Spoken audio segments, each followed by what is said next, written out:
and Wendy Laird and Helen Ingram are interviewing Bob here. Bob, we're interested in how you got involved in the border area, what brought you to this. Was there something early on in either your academic experience or your childhood that brought you to the desert?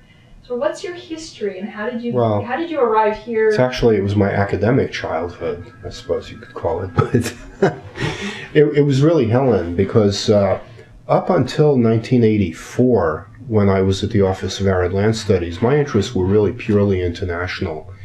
I had run projects in Yemen and in West Africa, and I was about to do a big project in Mauritania.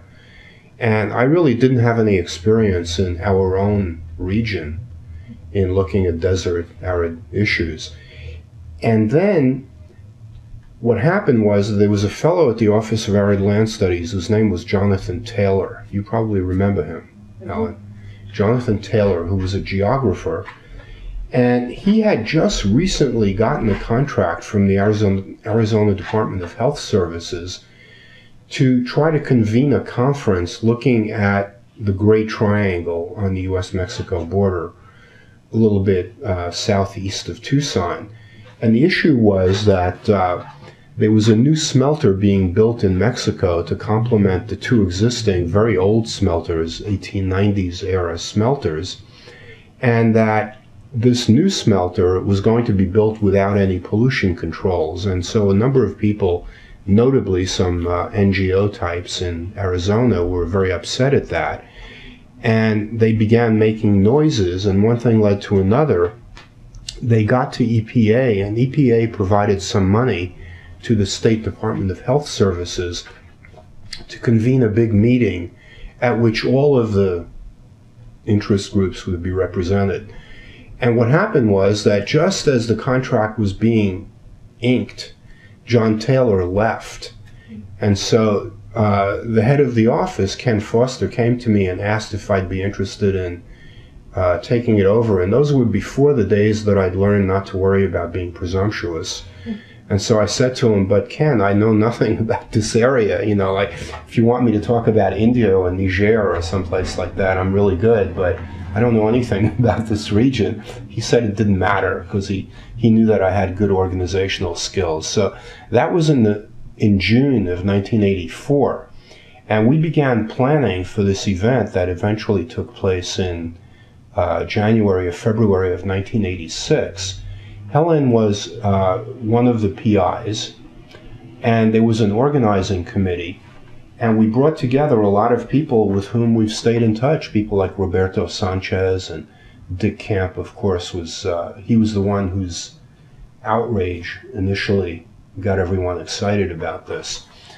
And so we began organizing this meeting, which took place, and the big revelation, I think, to all of us was that the university was able to put people in a big room together who otherwise wouldn't have talked to each other, people from Phelps Dodge and other mining interests, and people from the environmental radical wing, as well as more environmental moderates and academics, people who had done research on sulfur dioxide deposits in the desert, things of that sort, agriculturalists. And when we took stock of what happened, it turned out it was a very successful model for postulating that universities had a role to play in active, ongoing environmental issues in our region, and that we could be useful simply by being a convener or facilitator, and that we had credibility with all of the sides, and that we were able to get academics to bring their research and put it on the table so that the opposing sides could look at it. So when we took stock of all of that, and a few months after the event ended, Helen said to me, you know, we could be doing the same sort of thing on water. And I have some good contacts over at the Ford Foundation, and they might be interested in something like that. So at that point, this was by now the spring, late spring, early summer of 1986, we contacted Ford, and they said, well, get us a white paper and we'll see what we can do. And we began sitting down with Nancy Laney and some other people and Simon Inge in hydrology, putting down some ideas and sending them to Ford, and they would send back comments. And then next thing we knew, it got to be 1988. So it was like 2 years later, and we still didn't have any action. And the guy who was the program officer at Ford left. So we got stuck with this project that he had urged on and, encouraged, and then he disappeared and there was no track record of anything. But luckily, Helen had good relations with the person who ran the poverty division at Ford, Norm Collins, and he said, okay, why don't you guys do this? Why don't you reconstruct the events that led up to here, how we encouraged you, and let's take another look. And lo and behold, in the summer of 1989, which was about 6 months after Helen got to the center, to the Udall Center, and by the way, all of this took place before there was a Udall Center, the origins of this. And then I came in July of 89, and in August of 89 we got the contract, which set the Udall Center on its now 21-year journey to look at water environment in the U.S. Mexico border region. So that was my introduction to it, and I've been on that trip ever since.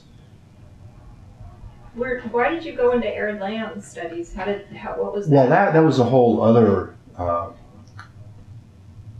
genesis. What happened was that I had just completed my dissertation in 1981, and it was on South Asian history. And I was looking at transportation systems and environment and agriculture. And there were, I like to ask people, I defended my dissertation in May of 1981. I say to people, do you know what happened in January of 1981? And they go, ooh, Reagan?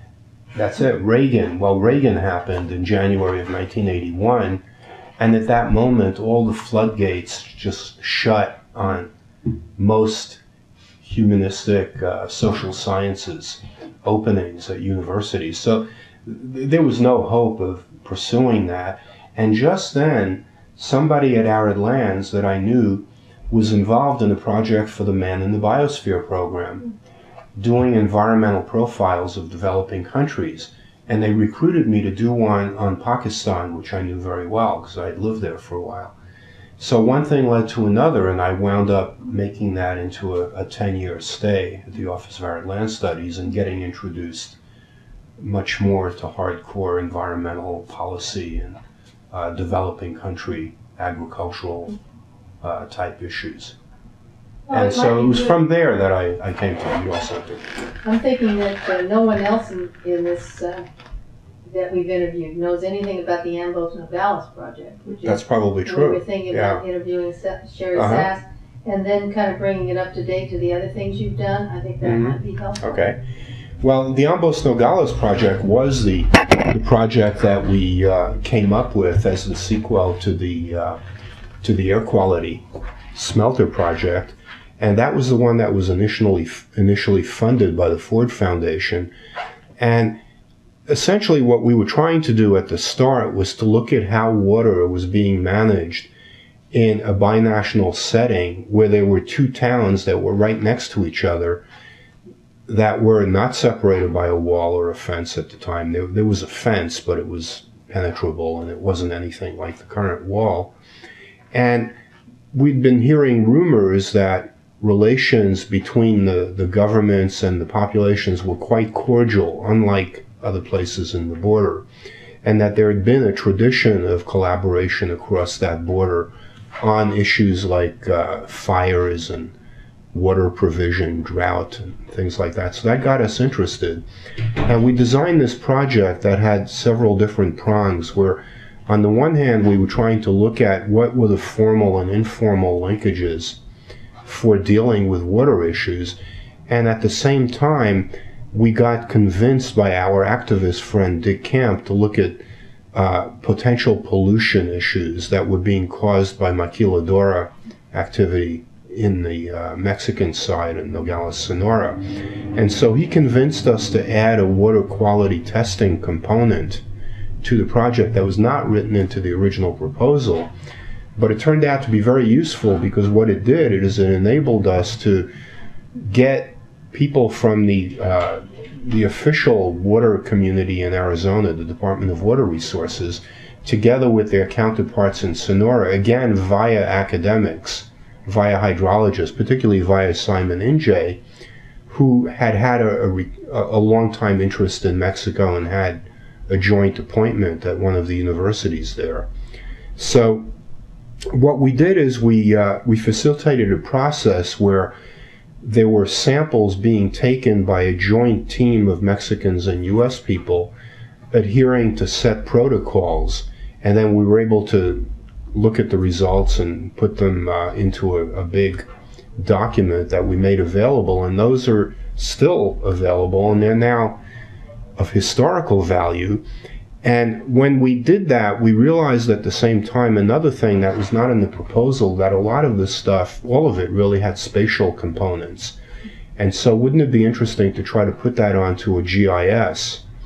And so we began working with people in arid land, Stuart Marsh and his group, to create a GIS for all of the information. Because one of the things we'd been looking for was what was the existing network of pipes on both sides of the border, and what areas were connected and which ones weren't, particularly on the Mexican side, because the landscape was changing so quickly due to the maquiladora process that there were new neighborhoods being created almost every year, and these neighborhoods, it was obvious, were the places where the workers would go, and they set up shacks and cardboard tents and whatnot, and those areas were not served by any infrastructure. So it was interesting to get maps from the city administrations of where the pipes were, not only the delivery pipes, but the sewage pipes, and to have those mapped. And we think what we did at the time was the first cross-border GIS that had information in comparable scales on both sides of the border. Those still exist, and in fact, I've been meeting with a number of people. That information has been resurrected by Lauren Norman, and I don't know if you've met her, but she's somebody that you should put on your list.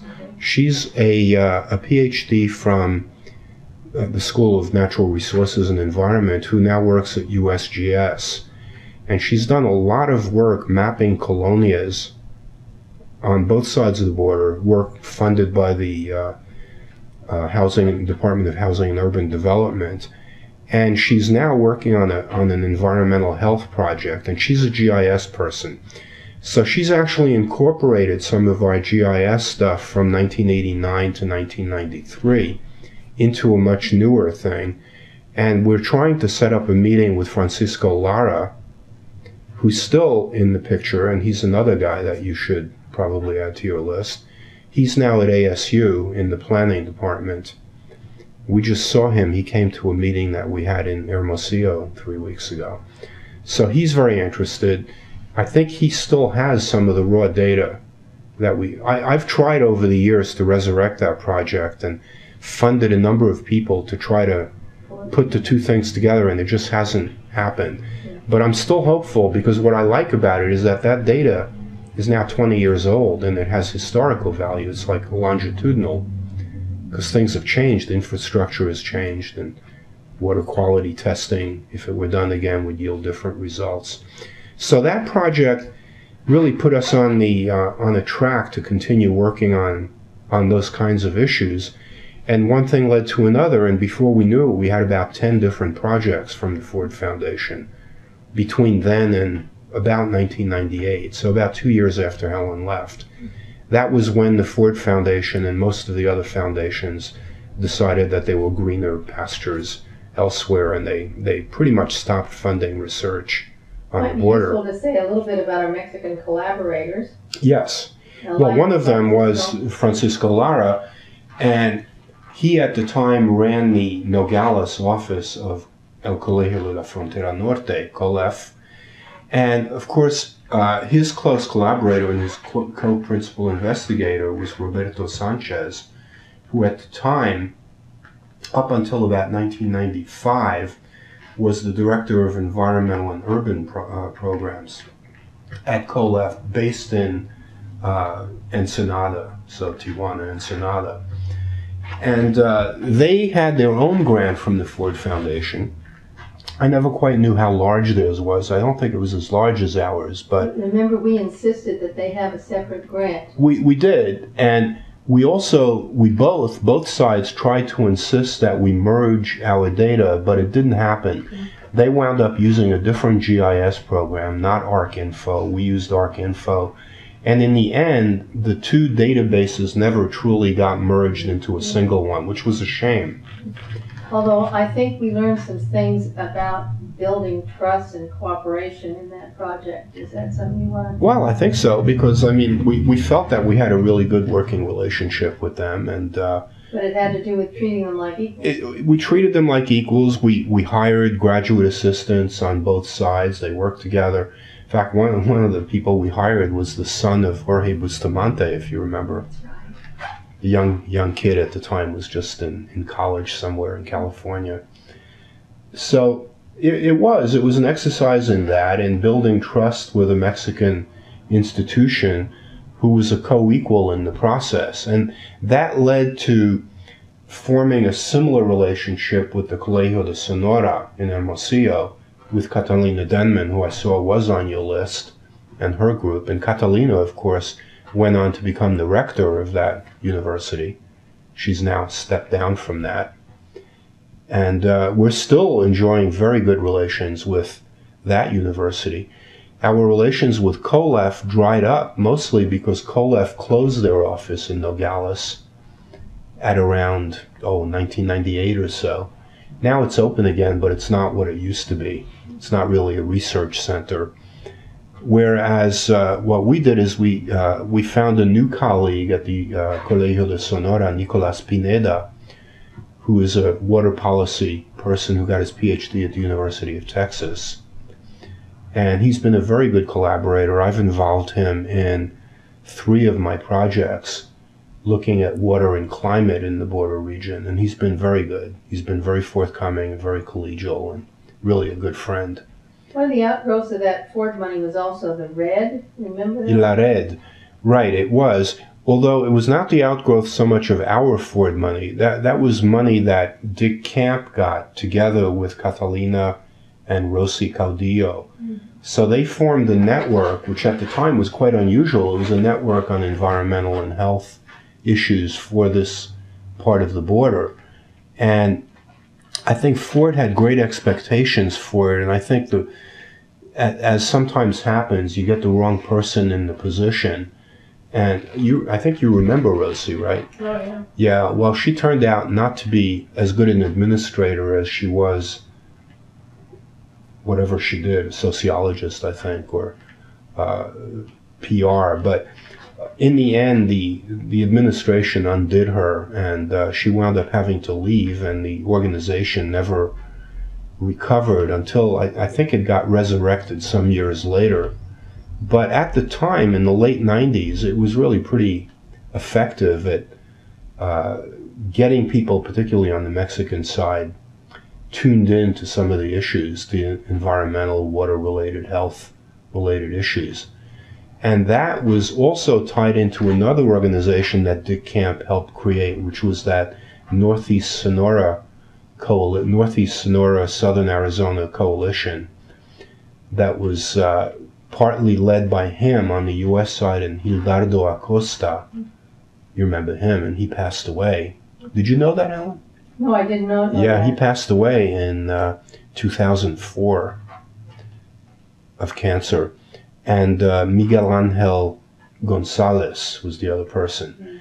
And that group was also quite effective at the time in getting people interested specifically in environmental health issues in the Douglas area of southeastern Arizona, northeast Sonora. I wonder if you'd like to talk a little bit about the involvement that you had with BEC and NADBAC and the ideas. Actually, when I was looking at your first question here, I sketched something out because you said what stages or events stand out as turning points in the story and why. We haven't really said what the story is, but if you want to think of the big picture of the story, which is what I think you're getting at, like what has been the evolution of border environmental work and border environmental politics more writ larger. The way I see it is, well, predating my interest, but not by much, was the La Paz Treaty in 1983. And interestingly, I've got a colleague who was just here 10 days ago. He's the one who had me invited to Wisconsin. He's at Wisconsin. His name is Samer Alatout. He's a Palestinian who's involved in my other Palestinian-Israeli water project, but it turns out that he married someone from Douglas. And so he's got a strong interest in the border, and he's a really good scholar. He's in their Department of Community and Environmental Sociology and at the Nelson Institute of the Environment, which is who I did the lecture for. And he's gotten interested in this part of the border, and of all things, he wants to work on this kind of thing, on border walls and so on. So, this is an ongoing, it's an expanding field where not only people from Tucson are interested in this.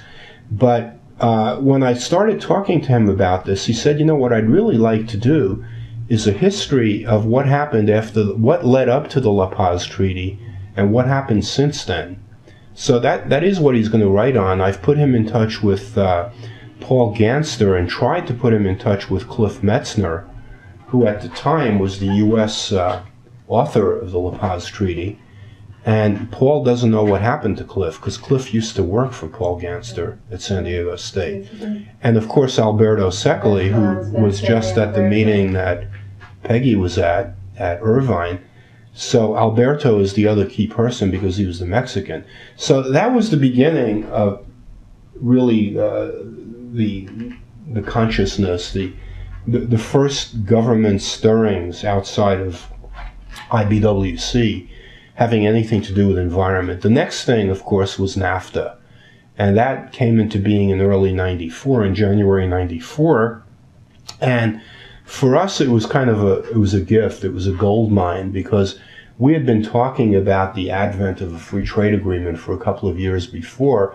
And when it happened, it came with these new institutions that we convened a group here in the conference room of the Udall Center with Al Utton and all kinds of Steve Mummy and Roberto Sanchez and Mary Kelly, and a fairly large group of about 15 people. And the outcome was a white paper that was very brief, but it called for a new environmental commission called the IBEC, the International Border Environmental Commission. And it had some of the ideas that wound up percolating into, not so much into CEC, but into BEC. And so when BEC was created, it was a beautiful thing to watch the thing come into being, particularly since it bore some of the hallmarks of what we were trying to push here, which was public participation and transparency and openness and attention to sustainability. So we began to treat that as a research topic while it was in action. And then we got some money from the Charles Stewart Mott Foundation, in addition to the money that we were getting from Ford, to sort of help BEC along, to help guide them. And we put out a newsletter just on BEC. We attended all of the board meetings every 3 months, wrote about them. And in 1995, so it's now been 15 years, we began BECnet right here. That was an idea I had of putting up a listserv, which in those days was, not quite as mundane as it is these days. And it wasn't really a listserv as such. It was more of a forum where people actually engaged in the articles that were being discussed, and new forums for proposal generation, and everything that came up with BEC. There was a strand of discussion on BECnet. And the amazing thing is, I don't know if you know this, Helen, that not only is it still going, and it became, by 1997, it was already the quasi-official site for BEC, where they would put into their regulations that things need to be posted on BECnet 90 days before they come up for vote, or stuff like that. But not only is it still running, But the way the university runs these listservs, there is an archive of every single message posted on BECnet, organized month by month. So if I keep telling graduate students, if you want a data gold mine, there are the BECnet archives that from January or February of 1995 contain, organized month by month, every message that's ever been posted right up to today. Then a year later, in the spring of '96, we created CECnet, which has the same archive. Every message ever posted on CECnet is still there, available for people. So for us, the beginning of these institutions was really perfect, because for a public policy center like this that had focused its attention just on this region, suddenly there were these new institutions that in a fashion we helped come into being, we helped shape, and here they were taking form, and we were able to watch them and observe them. I'm curious as to why. It sounds like there was a real shift in the way the university was engaging in this region, and we've heard that from others, Tom Sheridan and others. What changed the university's opportunities in that? It's funny you say that, because I wouldn't necessarily have said the same thing. I mean, I think that we at the Udall Center were the ones who were doing this kind of community involvement, working with NGOs, treating public policy as something of a theater to watch and write on at the same time that we were helping to shape it. And I didn't see that many other people on campus. Not that so much as Tom sort of likened it to, researchers used to go to Mexico, grab stuff, and bring it back. I see. But there was a sea change in the way that relationship evolved, and it became collaborating with researchers in Mexico and universities actually interested in the archaeology and the culture. And there was a change in the tenor between them going in, rather than them just coming in. Yeah, I don't know that I was aware that that was happening. I would put that into a much larger context, that after the 1960s, really beginning in the 70s, academia in general became more sensitized to that whole issue. So for example, when I did my dissertation work in India, one of the things I kept hearing is that all of these U.S. and British scholars would descend on India, do their research, then disappear, and there would never even be a copy of the dissertation or the book in India. And I think the more you heard that, and scholars did hear it, the more sensitized they became for the need to really collaborate equally. And with Mexico, that was, notwithstanding the history, the rough patches in history, it was easier to do that with Mexico than with Libya or India or something like that. There was another strain in this conversation it's worth mentioning, and you're right, that was certainly one of them, and that was that the university used to have a strong commitment to a sense of place. And here I think they're talking about John Schaefer's commitment to Bunny Fontana and to Big Jim Griffith and that kind of thing, and that sort of indigenous representation of our region as a laboratory, and trying to increase the visibility of research in the region. I think particularly the biologists now feel that molecular biology may be important, more important. But I don't know if that really affects the public policy side, or do you think it does? I don't know. This makes me think of something that you'll remember, Helen. When I first got to the Udall Center and Judy Temple was just leaving, I think we overlapped for about 2 weeks, one of the things she said to me was that there were two kinds of people on the Udall Center organizing committee, the takers who always had their hands out, and the other people. And I guess I feel that way more generally, that if you're waiting for the administration to do something for you, whether it's to declare that your thing is a priority, or that, this sense of place is important or not important, you're going to be waiting a long time. And I don't believe in that kind of thing. When I do something, I think you should just do it, and if you're successful, you'll convince the people who need to be convinced. You'll get the funding, and you'll continue to work on it. And if you're just going to wait for the university to express its solidarity with what you do, you're behind the eight ball. So I don't have that view of things, that there are reasons that Schaefer was able to do that or cared to do it, and there are equal reasons why subsequent people didn't. Right.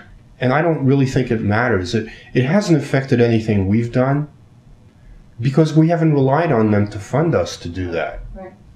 No, that's fine. And I think that what you've been saying leads to another question we asked, and that is the importance of institutions. Mm-hmm. And clearly, the Udall Center is an institution, but as you've made abundantly clear, it's based on the action of particular people. Yeah. You know, and Dick Camp established a bunch of institutions, Mm-hmm. but they wouldn't exist without Dick. And That's we talk true. about transitions where people leave. Mm-hmm. The Udall Center is a good example where the transition was handled really well. Yeah. But in your looking at institutions like Beck, the NADBAC, IBWC, and we've seen changes in the leadership of that, how would you evaluate the relative influence of these institutions and the importance of establishing them? Without that, there'd be no BECNAT or NADBAC or BECNAT or KECNAT. So, you know, they provide a framework and so on. But as compared to the energy of people, how would you?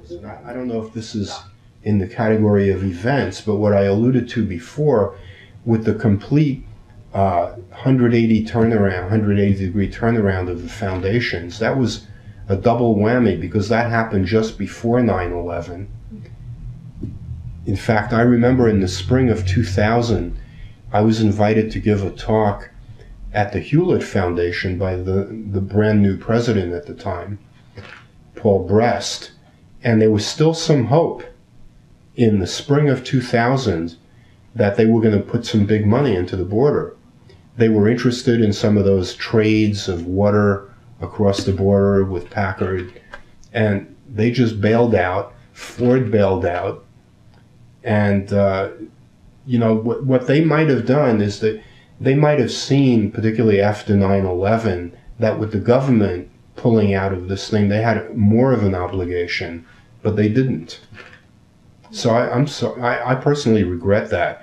And there is an instance of where personalities do make a difference, because we saw night and day, the minute that Norm Collins left his post in Mexico City, the new guy, Pablo Farias, had no interest in the northern border. And he's now one of the senior vice presidents at Ford. So that continues, you know, that lack of interest continues. And we thought that when Susan Beresford would become president, she gave that talk, and I think you were there when she gave it, weren't you? When Yeah. she gave a talk that led us all to think that Ford was in this for the long haul. And then Norm left in, I guess in 96. And that was it. Pablo just never had any interest, and his thing was to throw a bone to the community foundations and to say, we gave it the office, you know, they created a pool where all of the foundations contributed, they set up this new fund, and that was great if you were a community foundation and you needed $1,500, you know, for a blood drive or something, but it didn't do anything for the kinds of work that we were doing, and others. I mean, not just we, but all of the beneficiaries of the Ford. Another role that you played that has been progressed over time in the border is with the grasslands. Well, Tom yeah, was the one a that little raised- bit. But did that Common Grounds came out of here, and that then evolved into Well, some... I'll tell you what the Common Ground came out of, and it had nothing to do with the Grasslands Conference. I mean, the Grasslands Conference was one of these examples of where early on in the life of the Udall Center, groups would come to us and say, we're doing something, would you give us $500 or $300? And we said, sure, and we continue to do that. And those things are not at the center of our agenda, and we don't necessarily go out and do those events, but we're happy to, you know, lend our name to it. So I think we've supported, I think, 3 of those Grasslands conferences, but they're peripheral to the things that we've done. But as far as the common ground, what that really came out of was that the idea for that came just at a time when we were mobilizing to set up a conflict resolution program here, because we were instructed to do that from the legislation of the Udall Foundation. One of the tenets in there, one of the clauses was the Udall Center shall have a Center for Conflict Resolution, for environmental conflict resolution. And when I first looked at that, right after Helen left, I said, well, we've got to do something because it's in the bill. And what's the best thing to do? Let me survey the landscape here on campus and see who's already working on environmental conflict resolution, put out a call for proposals, and say that I have a little bit of money to hand out, which is what we did. And so Tom, who at the time was working with Chuck Hutchinson on this larger ranching issue, was one of the people who put in a proposal. And so we were able to give him, I think, $10,000 or $15,000 from the Udall Foundation money. And there were two other groups that got money.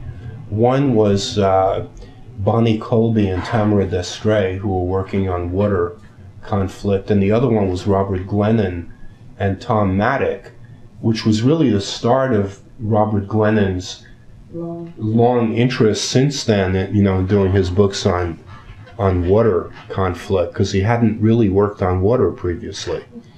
So that enabled us, that little bit of extra money, $30,000 or $40,000 that we put into that, allowed us to support Tom, which led to his then longer term interest in the ranching and the book. And at the same time, it also led some of the ranchers to come to the Udall Center and say, we've got this issue with the environmentalists, and what if we had a bunch of meetings and you guys facilitated that? And so we did that for about 3 years. And Tom was instrumental in putting us together, and so was Chuck.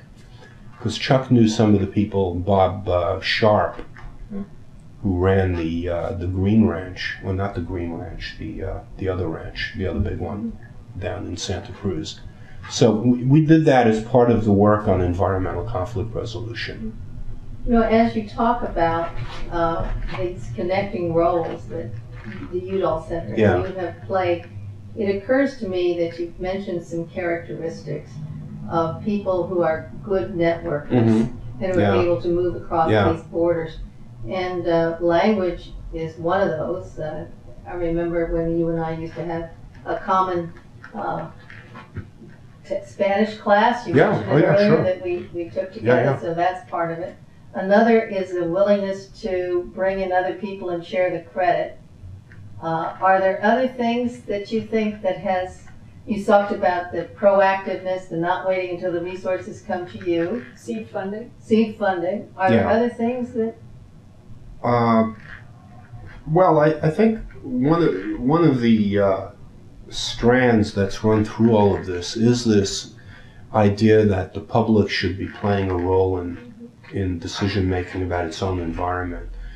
And I know when I first came here and started thinking about that, there was a part of that bothered me, because I do believe in a federal government, and I do believe in the good of the government, and I was a little bit afraid of allowing too much power to local communities, because they tend to be very, let's say, right-wing. Well, they're capable of being very right-wing and into themselves and not being interested in the common good. So I had to kind of get over that and convince myself that in spite of that, it was a good thing for communities to have a voice in their own affairs, and to have a certain amount of trust that on environmental issues at least they might do the right thing.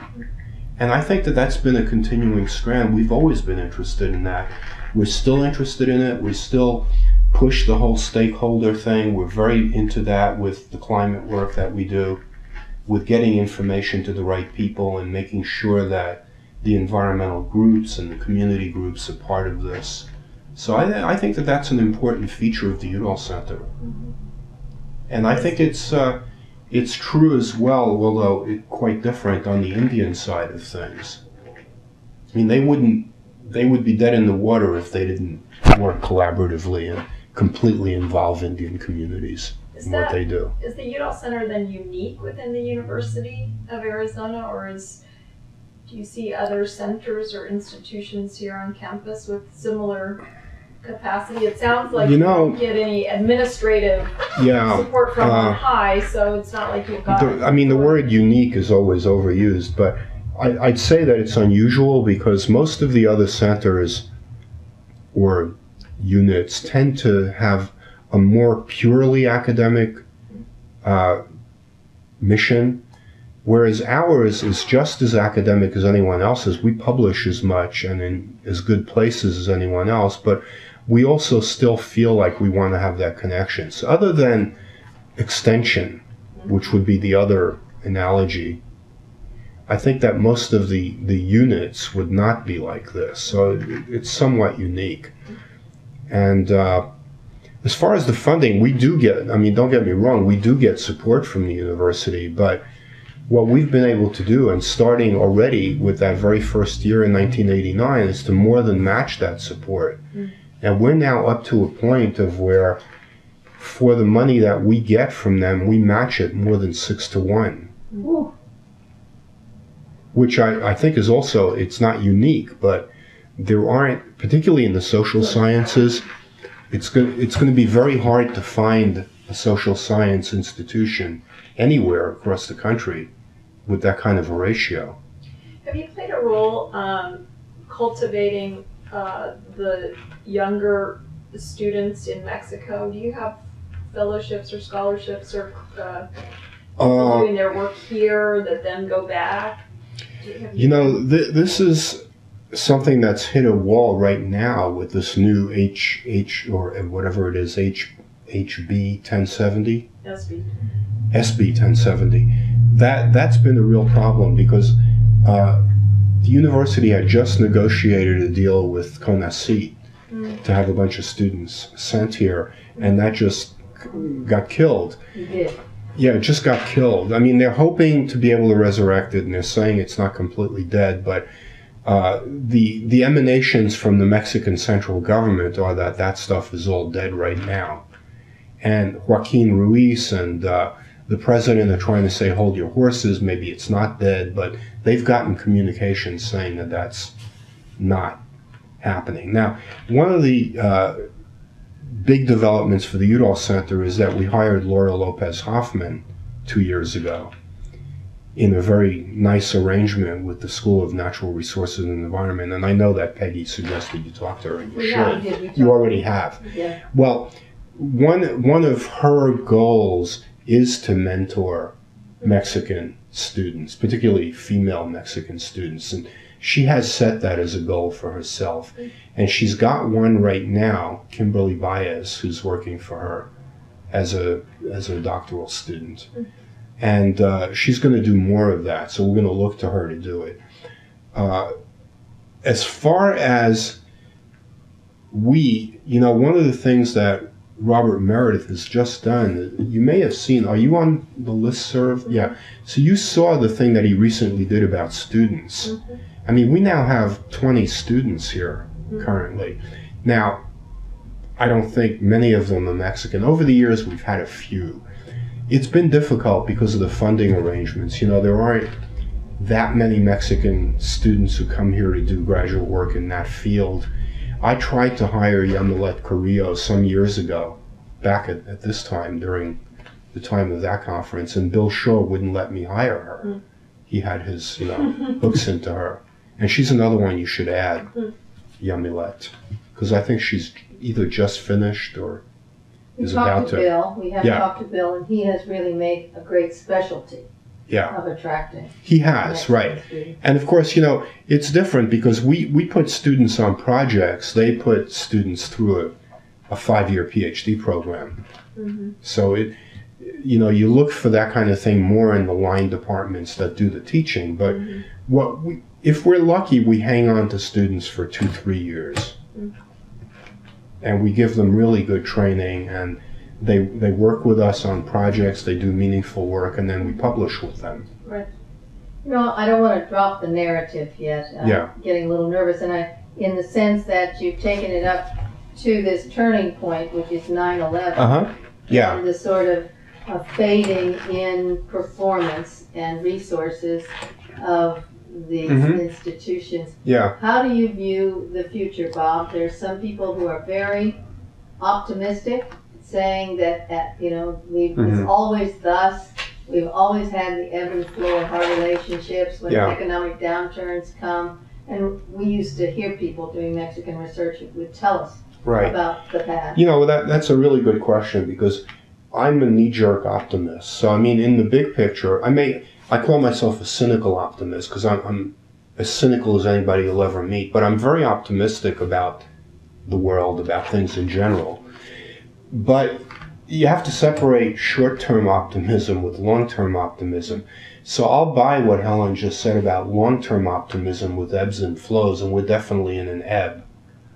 And it's going to be a big climb to get back to where we were 10 years ago.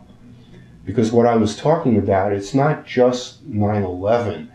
One of the things 9/11 allowed our government to do was to conflate the threat of terrorism with the threat of illegal immigration and drugs. And that's a terrible thing, because in my mind there's no connection.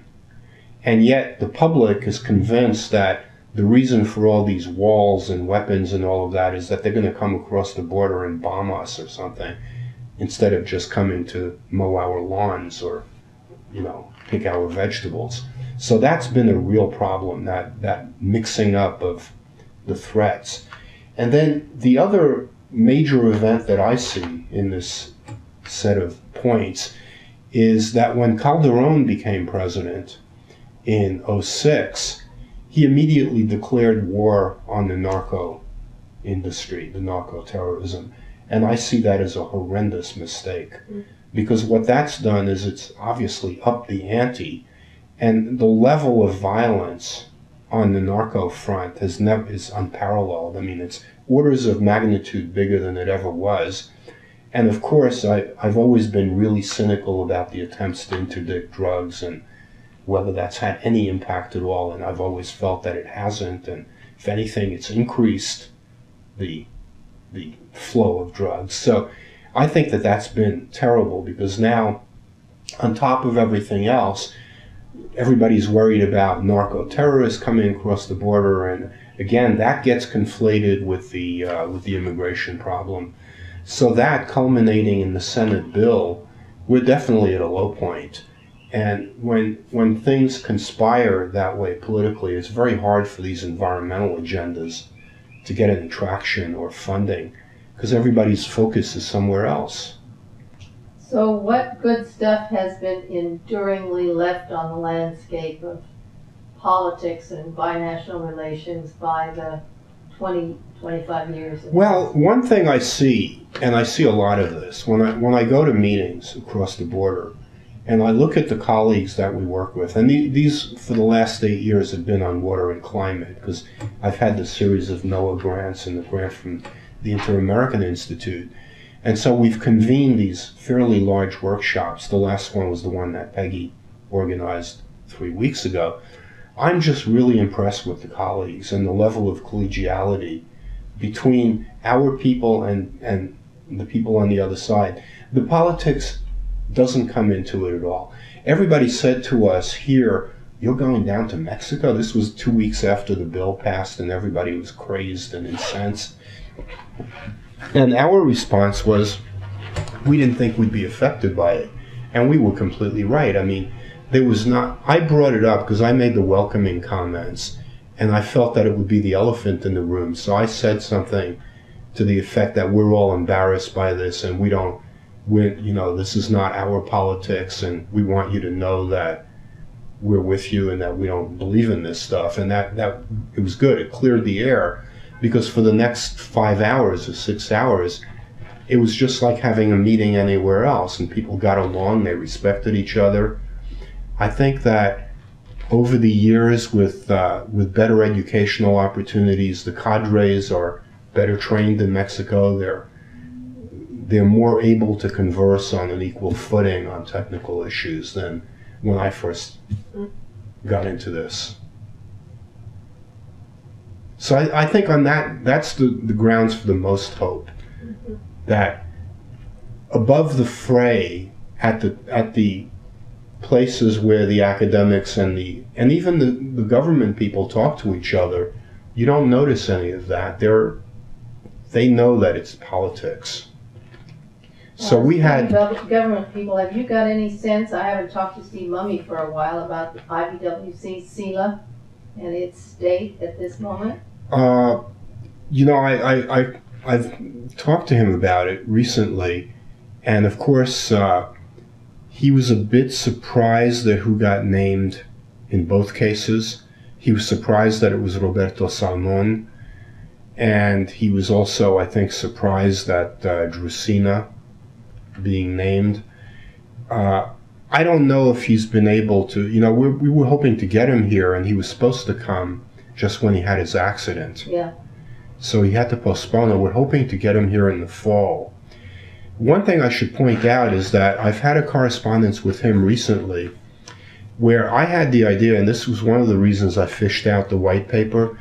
I'm sure we all did because it came up on BECnet. There was a solicitation by the Border 21 people to come up with suggestions and ideas. And my idea was to convene another meeting like the one that was held here with some of the same people plus some of the new people, and to come up with another 2-3 page white paper to submit to them saying that these are some of the ideas for how you need to look at your next border plan. I don't suppose we can possibly make that at the same time as Al Utton comes over for a Lobos game. Do you remember? I do remember. That was an important That was the last time I saw him. Meeting. Yeah. At the Lobo game, and I got 2 seats by calling Nancy Yaeli at the alumni office, and that was the last time I saw him. Right. No, we can't do that, but I thought that that's something, even if there isn't a physical meeting, because the deadline is in late August for getting the comments in. I think if we could circulate a draft and get, you know, any number of people It's a really good idea. to sign on, when I told Steve that, he said, "Wow, that's a great idea. I had thought of writing comments, but I realized that they wouldn't get nearly the attention that something like that would." No, that's a great idea. And it's also an indication of the impact of long-established border voices. Yeah, I think that's It true. embodies Al's voice. Yeah, no, I think that's definitely true, and that's what I was thinking of, yeah. And they're carrying those Yeah, ideas right. I mean, forward. he's no longer with us, but that whole spirit of what he was attempting to do. It's interesting. One of the things that I reflect on in hearing that is the transparency is so different.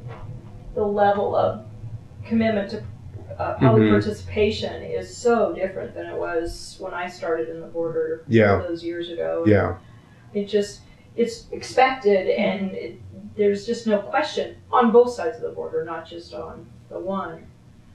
Francisco Zamora was talking about their Upper Gulf work and how really for the first time NGOs are at the table and they won't even begin until they get there. You know, it's like yeah, that was unthinkable in Mexico. It's absolutely unthinkable. And they're still struggling with that. I mean, when they had the opportunity, they're still struggling. I mean, you know, they still have this notion of consejos de Cuenca, but a consejo de Cuenca in Mexico is a group appointed by CNA to official positions. Right. It's not a bottom-up group of people who live somewhere and say, hey, you know, we need to look after our basin. Right. So they still have a ways to go. But I agree with you. I think it's come a ways since the early 90s. Have we got parallel indicators of the state of the natural world? Do we know that some things are better? One of the nice things about the Great Triangle that we began Yeah, with is here that we knew it was better. That, Yeah. the skies cleared up. Right, like, yeah, that's true. Do we have indications? Well, how's the Upper Gulf you know, doing? Do you know? I think it may be doing a little bit better. I mean, according to Carl, I don't know if you've had a chance to talk to him No, yet, we will but next you time. should. He'll tell you, I think, that it's doing better.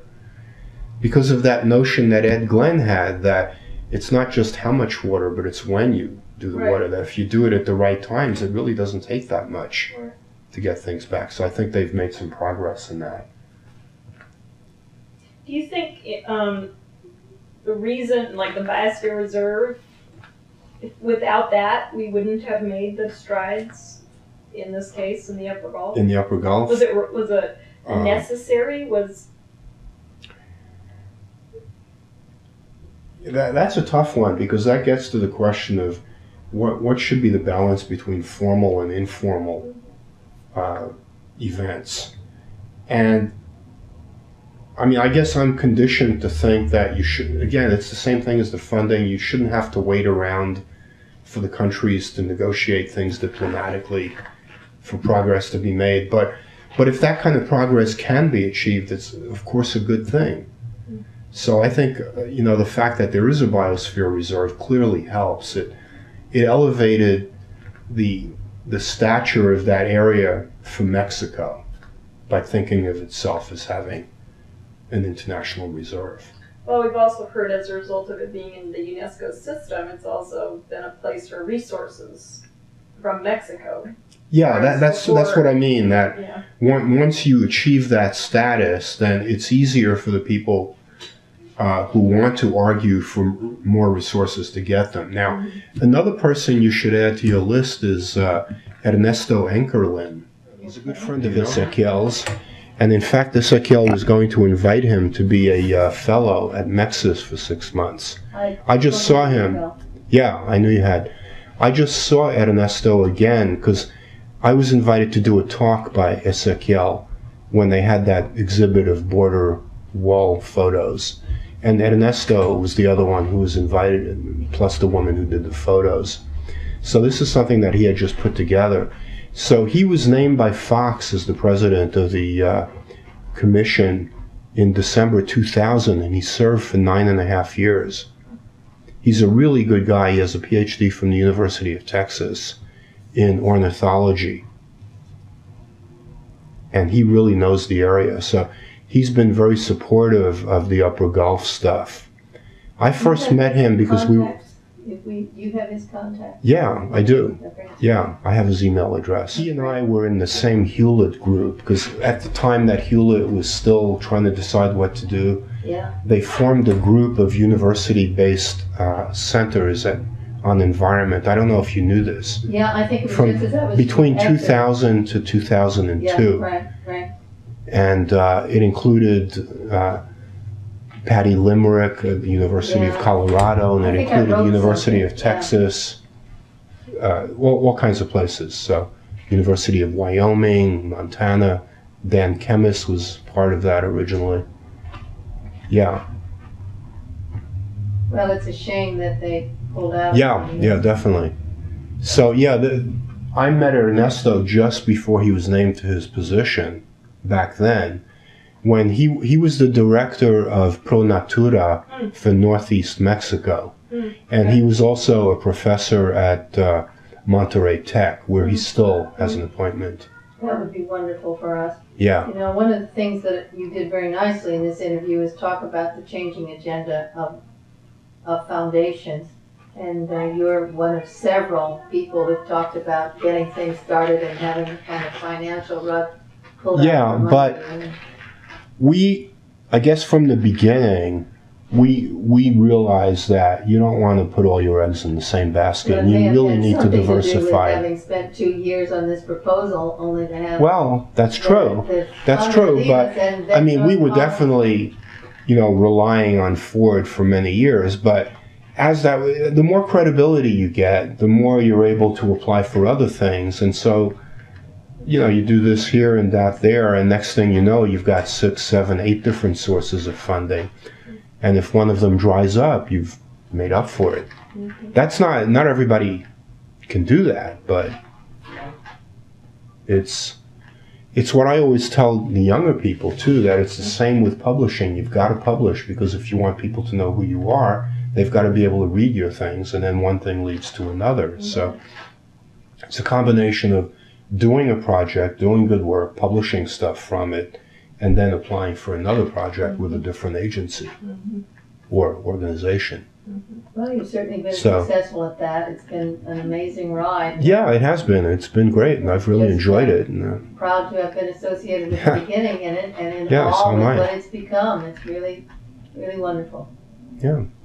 Well, I think that's probably. Thank you. Well, thank you. Yeah. Yeah, it's fun. It's always fun to talk about this because a lot of people ask me this kind of